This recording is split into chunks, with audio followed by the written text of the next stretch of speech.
নিশুতি রাতে জঙ্গলের পথ ধরে বাড়ি ফিরছিল এক সিপাই। যুদ্ধক্ষেত্র থেকে সে অনেক দিন পর বাড়ি ফিরছে, আর সাথে করে নিয়ে যাচ্ছে বাড়ির লোকের জন্য হরেক কিসিমের জিনিস।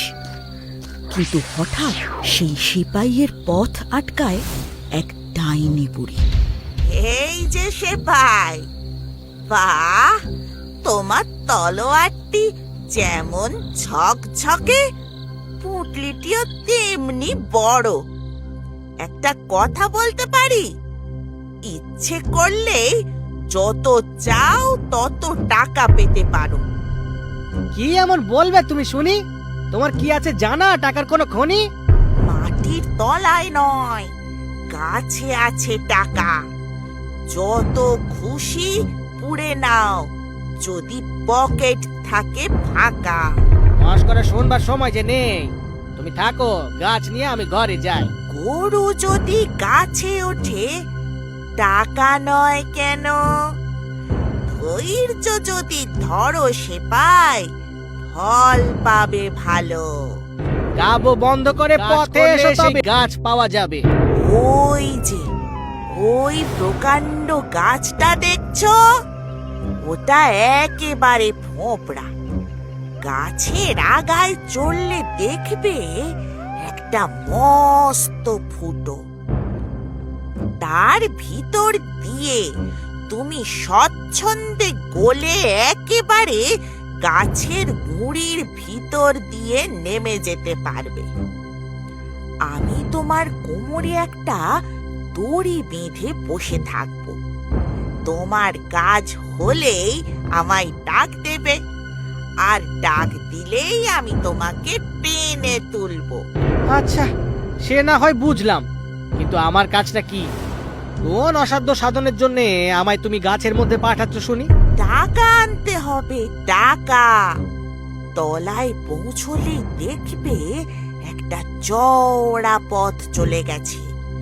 প্রচুর আলো পাবে, 100-র বেশি বাতি জ্বলছে সেখানে। তারপর দেখবে 3টি দরজা, প্রত্যেকটির গায়ে চাবি লাগানো। প্রথম দরজা খুলে যে ঘরে ঢুকবে, তার মধ্যেখানে মেঝের ওপর দেখবে একটা মস্ত সিন্দুক। সিন্দুকের ওপর দেখবে একটা সিংহ বসে আছে। ও বাবা, সিংহ!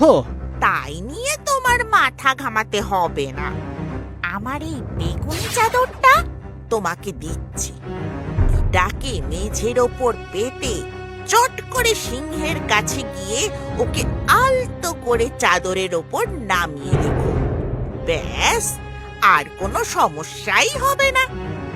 তারপর থেকে তোমার ভালো সময় শুরু। কুবের দেবতা তোমার 2 হাত ভরিয়ে দেবে। মানে, তারপর সিন্দুক খুলে যত খুশি পয়সা কড়ি বের করে নিও। তবে ওতে তোমার পয়সা ছাড়া কিচ্ছু পাবে না। যদি তোমার রূপ বেশি পছন্দ হয়, তাহলে পাশের ঘরে গেলেই হলো। সেখানে দেখবে একটা কুকুর রয়েছে পাহারায়। তাই দেখে একটুও ভয় পেও না। ওকেও আমার চাদরের ওপর নামিয়ে রেখে খালি করতে পারবে। অবশ্য তামার উপর চাইতে যদি তোমার সোনা বেশি পছন্দ হয়, তাহলে 3য় ঘরটিতে যেও। সেখানকার সিন্দুকের পাশে রয়েছে একটা হাতি। কিন্তু তোমার কোনো ভয় নেই। তার গায়ে যদি এই চাদরটা উড়িয়ে দাও, তাহলে সে ছোট্ট হয়ে যাবে। সেও তোমাকে কিচ্ছু বলবে না। তারপর যত চাও তত সোনা সিন্দুক থেকে বের করে নিও। যা বলছো মতলবটা মন্দ নয়, কিন্তু বুড়ি, তারপর তোমাকে কত টাকা দিতে হবে শুনি? আমার একটা পয়সাও চাই না। তবে আমার ঠাকুমা শেষ যেবার নিচে নেমেছিলেন, ভুলে একটা পুরনো দেশলাই বাক্স ফেলে এসেছিলেন, সেইটে আমাকে এনে দিও। মাত্র একটা পুরনো দেশলাই বাক্স, ওতে তোমার কি হবে? তোমার অত জেনে কাজ নেই, যা বলছি ওইটুকু করলেই অনেক। বেশ, তাহলে দড়ি গাছে দাও, আমি পথ দেখি। এই নাও দড়ি, যত খুশি পয়সা তুলে নিও, শুধু দেশলাই বাক্সটা আনতে ভুলো না কিন্তু। আচ্ছা বুড়ি। সিপাই তখন গাছে চড়ে গাছের আগার সেই গর্তটা দিয়ে ভিতরে নেমে দেখে কিনা ঠিক ডাইনি যেমন যেমন বলেছিল একটা চওড়া পথ, তাতে কয়েকশো বাতি জ্বলছে।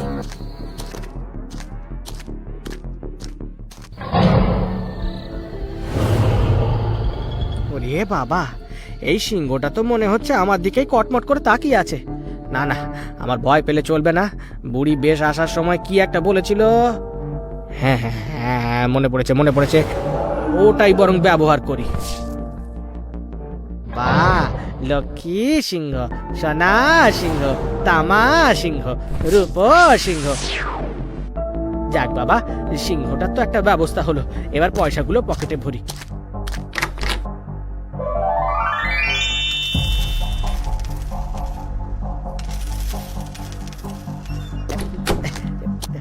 নাও বাবা সিংহ, তুমি আবার তোমার আসনে ফিরে যাও তো দেখি।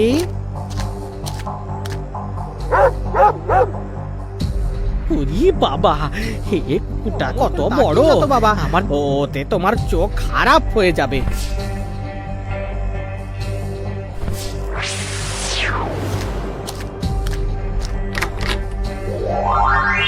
কি, এ কি আশ্চর্য বিষয়! আমি তো নিজের চোখকেই বিশ্বাস করতে পারছি না। এই যে রূপোর ভান্ডার! ইস, ছি ছি ছি ছি ছি ছি, আমার মতো মানুষের পকেটে এই সস্তা তামার পয়সা একদম মানায় না। দূর করে দিই, এগুলোকে দূর করে দিই। আমার পকেট ভরবে শুধু রূপোতে।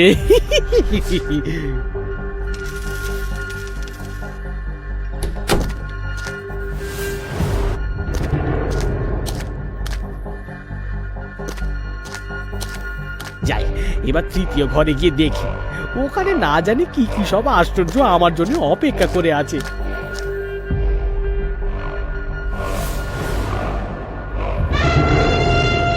না বাবা, এই হাতের সাথে কোনো রকম পাঙ্গা নেওয়া ঠিক নয়।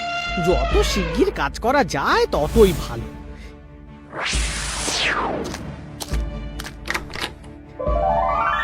ওরে বাবা, এই যে তাল তাল সোনার মোহর!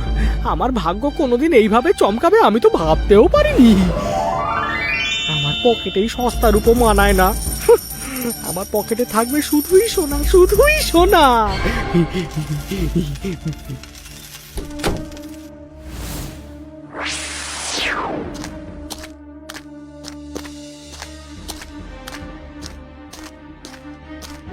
ওই ডাইনি বুড়ি, এবার আমাকে তলা দেখে নে। দেশলাই বাক্স পেয়েছো? ওই যা, একেবারে ভুলে গেছিলাম। দাঁড়াও দাঁড়াও, 1 মিনিট দাঁড়াও। নাও, এবার তোলো।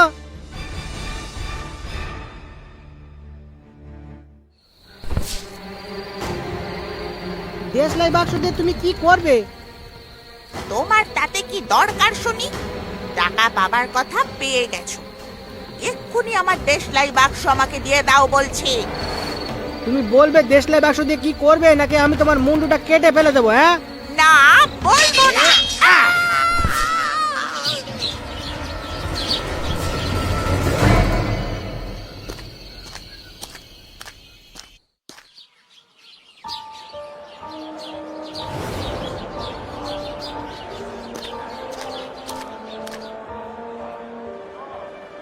এই শোনো তোমরা, আমি হলাম এই শহরের অন্যতম ধনী ব্যক্তি। আমার খাতিরদারিতে যেন কোনো খামতি না থাকে। দাম নিয়ে কিছু ভাববে না, সোনা দানা দিয়ে আমি পুরো শহরটাকে মুড়ে দিতে পারি। এবার বলো দেখি, রাজকুমারীর সাথে কিভাবে দেখা করা যায়? খুব সাবধান হুজুর, এই রাজ্যের রাজা কিন্তু মোটেই সুবিধার লোক নন। যেমন তার অহংকার, তেমন তার রাগ। তার অত্যাচারে প্রজারা সব সময় অতিষ্ঠ থাকে। কিন্তু আমাদের রাজকুমারী খুব সুন্দরী, কিন্তু তাকে কেউ দেখতে পায় না, কারণ তিনি একটা প্রকাণ্ড তামার তৈরি প্রাসাদে বাস করেন। প্রাসাদটা উঁচু পাঁচিল আর দুর্গ দিয়ে ঘেরা। রাজা ছাড়া কেউ তার সঙ্গে দেখা করতে পারে না, কারণ কে নাকি গণনা করে বলেছে যে রাজার মেয়ের সঙ্গে একটা সাধারণ সেপাইয়ের বিয়ে হবে। রাজার সেটা একেবারেই পছন্দ নয়। বাবা, রাজকুমারীর ওপর এ কেমন অত্যাচার! কেন তাকে এভাবে বন্দি করে রাখা হবে? তারও তো অধিকার আছে এই সুন্দর পৃথিবীকে দেখার। তাকে এইভাবে নজরবন্দি করে রাখা রাজার একদমই উচিত কাজ নয়। কেউ কোনোদিন এই নিয়ে প্রশ্ন করেনি। কার ঘাড়ে কটা মাথা যে রাজাকে প্রশ্ন করবে? এমনিতেই রাজার অত্যাচারে প্রাণ একেবারে ওষ্ঠাগত। সবই তো বুঝলাম, কিন্তু রাজকন্যাকে একবার দেখার জন্য মনটা বড় উতলা হয়ে উঠছে। তাকে বন্দি দশা থেকে উদ্ধার করাই আমার জীবনের লক্ষ্য। আপাতত আমার জন্য আরো ভালো ভালো খাবার আর আমোদ আহ্লাদের ব্যবস্থা করো। হ্যাঁ, নতুন সামনে কাটতে লাগলো। সেপাই গরিবদের অনেক টাকা দান করত, কারণ সেপাই নিজের জীবনের অভিজ্ঞতা থেকেই জানতো টাকা না থাকার কি কষ্ট। সর্বদা সে সেজে গুজে এক পাল বন্ধু বান্ধব নিয়ে ঘুরে বেড়াতো। বন্ধুরা সবাই এক বাক্যে বলতো, তার মতো খাসা লোক আর হয় না, একেবারে অতিশয় সজ্জন ব্যক্তি। এসব কথা শুনে সেপাই তো মহা খুশি, কিন্তু অন্যদিকে এত দান আর খরচ করতে করতে ধীরে ধীরে তার সব টাকা কড়ি ফুরিয়ে গেল। পয়সা করি সব শেষ, এবার খাবো কি জানি না। এই কুঁড়ে ঘরেই আমার আশ্রয়। এই ঘুটঘুটে অন্ধকার ঘরে থাকবো কি করে? একটা খড়ের মশাল জ্বালাবার পর্যন্ত পয়সা হাতে নেই। ও হ্যাঁ, মনে পড়েছে সেই যে ফোঁপড়া গাছের ভেতর থেকে ডাইনি বুড়ির দেশলাই বাক্স এনেছিলাম, তার মধ্যে কয়েকটা দেশলাই কাঠি ছিল। এই অসময়ে ওটাকেই কাজে লাগাই।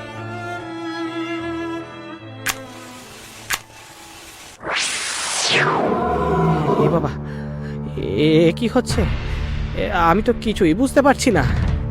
প্রভু, দাসকে আজ্ঞা করুন। ও বাবা, এই যে সেই সিন্ধুকের ওপরে সিংহ। যা যা যা, হোস হোস, হাই, যা যা যা যা যা। আপনার সেবা না করে আমি যেতে পারবো না হুজুর, আপনি আমায় আজ্ঞা করুন। এ তো বেড়ে মজা। দেশলাই বাক্সটা তো খাসা, তার মানে এর সাহায্যে যা চাইবো তাই পাওয়া যাবে। যা আনতে বলবো তাই আনবে। বাবা বাবা বাবা বাবা বাবা, এক্ষুনি কিছু টাকা করে নিয়ে এসো দেখি। হ্যাঁ, যা।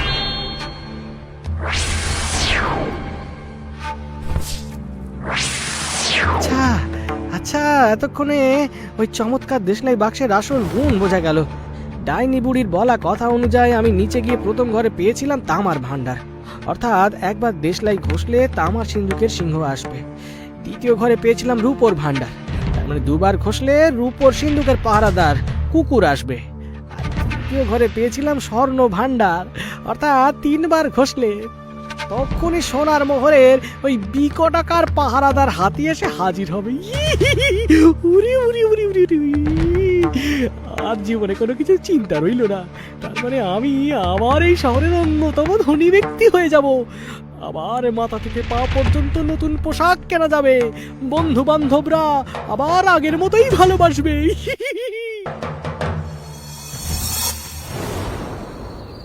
যখনই ওই রাজপ্রাসাদের দিকে নজর পড়ে, মনটা কেমন খারাপ হয়ে যায় ওই রাজকুমারীর কথা ভেবে। এ তো ভারী অদ্ভুত যে এখানকার রাজকন্যাকে কেউ দেখতেই পায় না। কে জানে এই বন্দি দশায় কেমন আছে সে। আচ্ছা, আমার দেশলাই বাক্সটা গেল কোথায়? আমি জানি এখন অনেক রাত হয়েছে, কিন্তু বুঝলে কি না, তবু 1 মিনিটের জন্য হলেও রাজকন্যাকে একবার দেখতে চাই।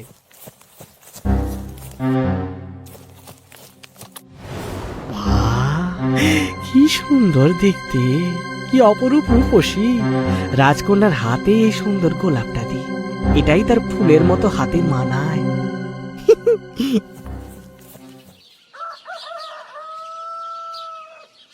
জানো বাবা, কাল রাতে আমি বড় অদ্ভুত স্বপ্ন দেখেছি। স্বপ্নে দেখলাম যেন একটা প্রকাণ্ড সিংহের পিঠে চড়ে আমি কোথাও একটা গেলাম। সেখানে এক সেপাই আমার হাতে একটা ফুল গুঁজে দিল, কিন্তু পর মুহূর্তেই ঘুম ভেঙে যায় আর চোখ খুলে দেখি আমি আমার বিছানায় শুয়ে আর সামনে বসে প্রহরীরা ঘুমোচ্ছে। খুব স্বপ্ন দেখছো দেখছি। দেখো, এত বাইরের স্বপ্ন দেখা ভালো নয়। প্রাসাদের বাইরের স্বপ্ন দেখাও তোমার পাপ। ওই তো শুধু স্বপ্নটুকুই দেখি মা। প্রাসাদের বাইরে যাওয়া তো তুমি আমার কবেই বন্ধ করে দিয়েছো। নিজের বাড়িতে বন্দির মতো জীবন কাটে আমার। আহ রানী, রাজকন্যা একটা স্বপ্নই তো দেখেছে মাত্র, সেটা নিয়ে অত জল ঘোলা করো না তো। নে মা, খাবারটা খেয়ে নে। দাসী বলল প্রতি রাতে একটা সিংহ রাজকুমারীর ঘরে আসে আর ঘুমন্ত অবস্থায় তাকে প্রাসাদের বাইরে নিয়ে যায়। কিন্তু ওই সিংহ নির্ঘাত জাদু জানে, তাই প্রাসাদের কেউ সেই সিংহের পিছু নিতে পারছে না। আমায় ওই সিংহের মালিককে খুঁজে পার করতে গেলে অন্য পথ নিতে হবে। রানী কিন্তু ছিলেন ভীষণ বুদ্ধিমতী ও বিচক্ষণ। রানী একটা ছোট রেশমের থলি নিয়ে সেটাকে ময়দা দিয়ে ভর্তি করলেন। তারপর সেই থলিটাকে বেঁধে দিলেন। তারপর থলির গায়ে ছোট একটা ফুটো করে দিলেন, যাতে রাজকুমারী এতটুকু নড়লে চড়লে ফুটো দিয়ে একটু একটু করে ময়দা ঝরে। সেদিন রাতে সিংহ আবার এসে ঘুমন্ত রাজকন্যাকে পিঠে তুলে সেপাইয়ের কাছে নিয়ে গেল। তার একবারও খেয়াল হলো না যে প্রাসাদ থেকে সেপাইয়ের বাড়ি অবধি, আবার সেপাইয়ের বাড়ি থেকে প্রাসাদ অবধি আসতে যেতে সারা পথ থলির ছোট ফুটো দিয়ে ঝুরঝুর করে ময়দা ঝরেছে। কাজেই পরদিন সকালে রাজারানী খুব সহজেই টের পেলেন তাদের মেয়েকে রাতে কোথায় নিয়ে যাওয়া হয়েছিল। রাজার আদেশে সেপাইকে ধরে কারাগারে বন্দি করা হলো। উফ, কি বিরক্তিকর! আর কতক্ষণ যে এই অন্ধকারে আমায় পৌঁছতে হবে কে জানে। এদিকে তাড়াতাড়িতে দেশলাই বাক্সটাকেও আবার বাসায় ফেলে এসেছি। আরে না না, তোমাকে আমরা বেশিক্ষণ এই কারাগারে বন্দি রাখবো না। কাল ভোরবেলাতেই মহারাজ তোমার ফাঁসি ঘোষণা করেছেন। একেবারে ফাঁসির মঞ্চেই তোমার এই বন্দিদশা ঘুচবে।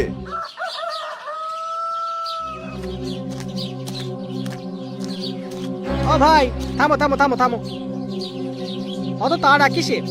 আমি না গেলে তো মজা আরম্ভই হবে না।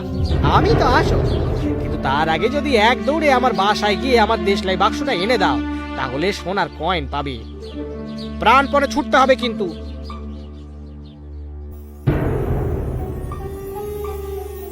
সোনার কয়েন? সত্যি? এগো, পুরো 100টা সোনার কয়েন দেবো, না কম না বেশি। আরে বাহ, দাঁড়াও, আমি এক্ষুনি নিয়ে আসছি। তোমার বাসা কোথায় গো? ওই তো 7 পুকুর পাড়ে নগরদ্বারে। আমি এক্ষুনি যাব আর এক্ষুনি আসবো।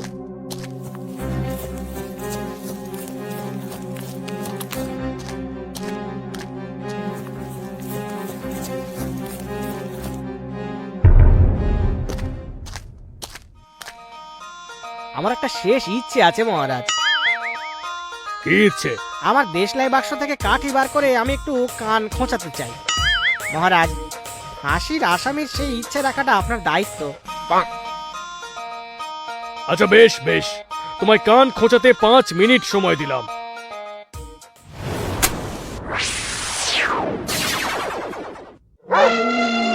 যথা আজ্ঞা করুন প্রভু। এবার আমাকে সাহায্য করো, দেখো যেন ওরা আমাকে ফাঁসি না দেয়।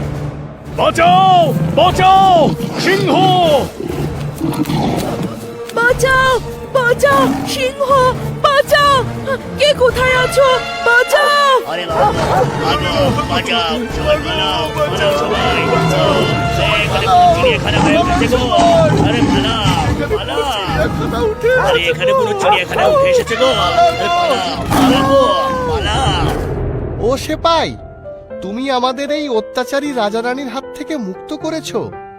তোমার সাথে রাজগুরুর ভবিষ্যৎবাণী মিলে গেছে।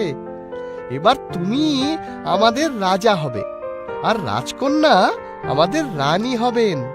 এটা হতেই পারে, তবে যদি রাজকন্যার সম্মতি থাকে তবেই। আমি রাজি কুমার, আমি রাজি। আমি তোমাকেই বিবাহ করব। তুমি আমাকে এই বন্দি দশা থেকে মুক্ত করো। জয় রাজামশাই, জয় রানীমায়ের জয়, জয় রাজামশাইয়ের জয়।